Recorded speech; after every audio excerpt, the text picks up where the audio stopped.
নমস্কার, আমি ঋতব্রত মুখার্জি। ডাক বাংলার সমস্ত পাঠক, দর্শক এবং শ্রোতা বন্ধুদেরকে আমার প্রণাম জানাই।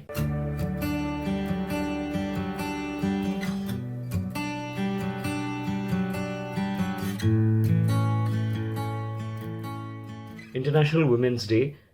সেলিব্রেটেড যখন হয়, সেইটা কিভাবে এই প্রজন্ম বা আমরা কিভাবে দেখছি সেই আউটলুক নিয়ে কথা বলতে গেলে আমাকে প্রথমেই মাথায় রাখতে হয় যে আমি যখন এইরকম একটি বিষয় নিয়ে কথা বলছি বা ইন্টারন্যাশনাল উইমেন্স ডে বা কোনো স্পেসিফিক দিন যখন আমরা সেলিব্রেট করি বা সেই দিনটিতে স্মরণ করি, যখন এইরকম কোনো দিন নিয়ে কথা বলছি বা এরকম কোনো বিষয় নিয়ে কথা বলছি, তখন অবশ্যই আমাকে মনে রাখতে হবে যে আমি কোথা থেকে কথাটা বলছি। তো আমার জন্য সবচেয়ে গুরুত্বপূর্ণ হচ্ছে আমি ভারতবর্ষে দাঁড়িয়ে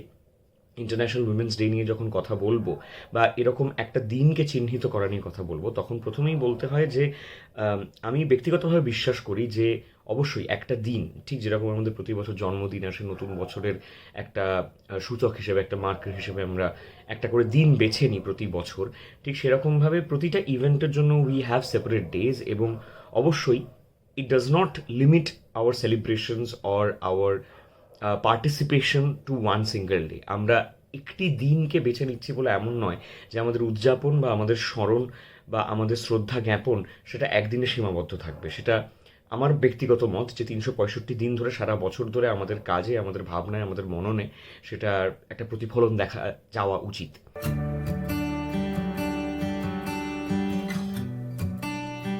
নারী দিবস বা উইমেন্স ডেকে আজকের সময় দাঁড়িয়ে যদি আমি ভারতবর্ষের কথা বলি, তাহলে অনেক সময় দেখা হয় এমনভাবে যে এইটা আলাদা একটি দিন চিহ্নিত করা হয়েছে, এতে অনেকে ভীষণভাবে থ্রেটেন ফিল করেন। তারা বলেন যে এটা পুরুষরা কি মানে obviously there is international men's day, but অনেকে বলেন যে আমরা উইমেন্স রাইট নিয়ে এত সোচ্চার হচ্ছি, when will be talk about men's right. আমার কাছে ব্যক্তিগত মতে যে এটা কোনো কম্প্যারিজন নয়, ইটস নট এ কম্পিটিশন। আমার কাছে এখনও ভারতবর্ষের রিয়ালিটিটা আমার মনে হয় যে ইজ ভেরি অপোজিট টু আমরা যেটা সরাসরি প্রচারের আলোয় দেখি। আমরা প্রচারের আলোয় দেখতে পাই না যে ঘটনাগুলো, বা আমরা প্রচারের আলোয় এখনও আমরা যেটা নিয়ে খোলাখুলি আলোচনাও হয়তো করি না, যে ভারতবর্ষে বিশেষ করে এমন অনেক জায়গা আছে, এমন অনেক মানুষ আছে, এমন সমাজে অনেক সেকশন আছে যেখানে কিন্তু এখনও মহিলাদের কাজ করতে যাওয়া, বাইরে মহিলাদের নিজেদের স্বেচ্ছায় জীবন কাটানো, নিজেদের স্বাধীনতা চুজ করে নেওয়া, তাদের জামাকাপড় থেকে শুরু করে তাদের পেশাগত দিক, তাদের রাজনৈতিক মতামত, এই সমস্তটাকে নিয়ে ট্যাবু করা হয়। ভারতবর্ষে যে চূড়ান্ত ডিভিশন রয়েছে, সেই ডিভিশনে সবচেয়ে বেশি আক্রান্ত আমি এখনও ব্যক্তিগতভাবে বিশ্বাস করি, আমার পড়াশুনো থেকে, আমার শিক্ষা থেকে, আমার কাজের অভিজ্ঞতা থেকে, যে এখনও that is the segment that is discriminated on the basis of gender. যে বিভাজনটা লিঙ্গের জন্য হয় আর কি, আমার মনে হয় যে সেই জায়গা থেকে হয়তো শহরে নয়, হয়তো সরাসরি আমরা যে ধরনের সোশ্যাল মিডিয়া বা আমরা যে ধরনের তথ্য দেখি সেখানে নয়, কিন্তু বৃহত্তরভাবে ভারতবর্ষে এত জায়গা আছে যেখানে এখনও প্রচুর প্রচুর ব্যাকওয়ার্ড মেন্টালিটি আমরা যেটাকে বলতে পারি সেটার ভীষণভাবে আছে। এবং আমি কখনোই ভুলতে পারি না আমার ভারতবর্ষে দাঁড়িয়ে যে রাজনৈতিকভাবে আমরা এমন একটা পরিস্থিতির মধ্যে রয়েছি যেখানে পিতৃতান্ত্রিক সমাজকে, পিতৃতন্ত্রকে বা একটা ম্যাসকিউলাইন ইমেজকে ম্যানুফ্যাকচার করা হচ্ছে বারবার। পৌরসত্বের একটা সম্পূর্ণ ভিন্ন সংজ্ঞা পপুলার মিডিয়া, সিনেমা,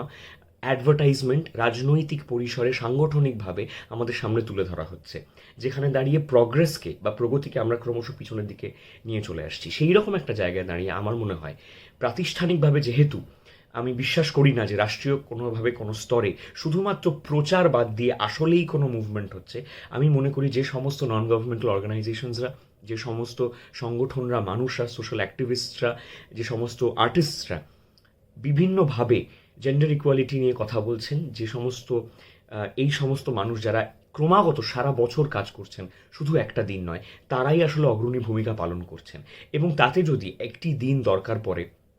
বিশেষ করে ভারতবর্ষের মতো জায়গায় দাঁড়িয়ে, বিশেষ করে এই কনটেক্সট যদি আমি বলি, তাহলে আমি বলবো যে এই দিনটিকে যদি আমরা ব্যবহার করতে পারি শহর থেকে গ্রামে এই প্রচার এবং এই প্রসারের জন্য, যে আমরা আমাদের ভাবনাগুলোকে আরও এগিয়ে নিয়ে যাই, কোথাও একটা গিয়ে লেটস স্টার্ট আ ডায়ালগ।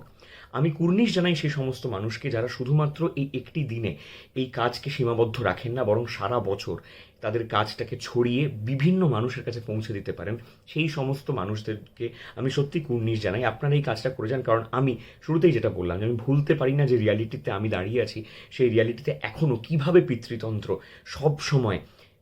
অত্যাচার করে চলেছে,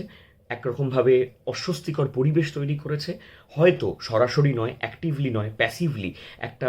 অদ্ভুত রকমের ওয়ার্ক স্পেস, একটা অদ্ভুত রকমের পার্সোনাল স্পেস তৈরি করছে, যেখানে হয়তো এখনও আমরা ইকুয়ালি দুটো জেন্ডার কমফোর্টেবলি স্পেস শেয়ার করতে পারছি না।